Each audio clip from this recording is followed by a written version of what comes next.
చెట్టుగా మారిన యువరాణి ఇలా అనుకుంటుంది. యువరాజుకు నేను ఈ సందేశాన్ని ఎలా పంపగలను అని. ఇలా ఉండగా యువరాజు సోదరి అయిన యువరాణి కోటకు వెళ్ళిపోతుంది. కొంత సమయం గడిచాక ఇలా అనుకుంటుంది. యువరాజు అడిగితే సమాధానం ఏమని చెప్పాలా అని. యువరాజు రానే వస్తాడు. యువరాజు సోదరిని యువరాణి ఎక్కడా అని ప్రశ్నించగా ఏమో నాకు తెలియదు అని చెబుతుంది. ఏంటి యువరాణి, మీరందరూ కలిసి వెళ్ళారుగా, ఎక్కడికి వెళ్ళిందో తెలియకపోవడం ఏమిటి, నిజం చెప్పు అని ప్రశ్నించగా జరిగిన విషయం చెబుతుంది. పుష్పపు చెట్టుగా మారిన యువరాణిని వదిలేసి వచ్చిన సంగతి చెబుతుంది. యువరాజు కంగారుగా కోటకు వెళతాడు. అక్కడ ఉన్న యువరాణిని చూసి ఏం చేయాలో అర్థం కాదు.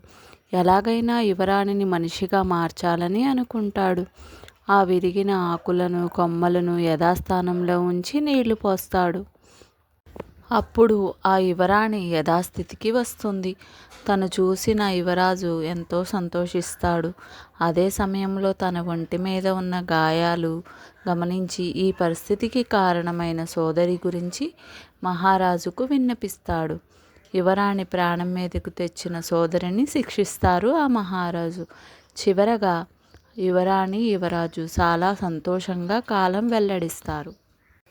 మా వీడియో మీకు నచ్చినట్లయితే లైక్ చేయండి, షేర్ చేయండి, సబ్స్క్రైబ్ చేయండి.